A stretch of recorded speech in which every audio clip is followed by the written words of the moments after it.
9 मई 2026 के इस खास विश्लेषण में स्वागत है। डब्ल्यूएचओ का मानना है हंटा वायरस अगला कोविड बिल्कुल नहीं। आज के इस चर्चा में 3 बड़ी अंतर्राष्ट्रीय खबरों और ऐतिहासिक बदलावों को एक साथ समझेंगे। एक क्रूज शिप का संकट, हंगरी का राजनीतिक बदलाव और एक अचानक हुए मिलिट्री सीजफायर पर नजर डालेंगे। शुरुआत करते हैं एमवी हॉन्डियस जहाज से। किनारी आइलैंड्स की तरफ बढ़ते इस जहाज पर एंडीज हांटा वायरस फैला है।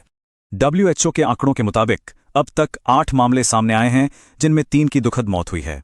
राहत की बात यह है कि टेनेरिफे के लोगों के लिए पब्लिक हेल्थ का खतरा अभी काफी कम है। यात्रियों को सुरक्षित निकालने के लिए स्पेन ने एक बेहद स्ट्रिक्ट और step by step containment protocol तैयार किया है। नागरिकों को वापस लाने के लिए कई देशों ने फ्लाइट्स भेजी हैं। ये वैश्विक एकजुटता का बेहतरीन उदाहरण है। चलिए अब ईस्टर्न यूरोप चलते हैं। आज हंगरी में एक बहुत बड़ा सरकारी और राजनीतिक बदलाव हुआ है। विक्टर ऑर्बन का लगातार 16 साल लंबा राष्ट्रवादी शासनकाल आज आधिकारिक रूप से खत्म हो गया। ध्यान देने वाली बात है कि पुराने और नए प्रशासन की विचारधारा में जमीन आसमान का अंतर है। नए नेता पीटर मायार के शपथ ग्रहण में संसद भवन में यूरोपियन यूनियन का झंडा वापस लहराया गया। अब रुख करते हैं मॉस्को का।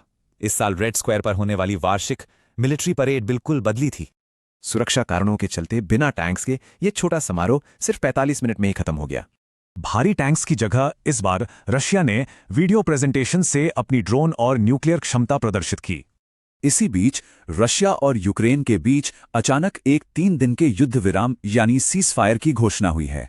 इस अहम समझौते में सैन्य गतिविधियां रुकेंगी और दोनों पक्ष 1000 बंदियों की अदला बदली भी करेंगे।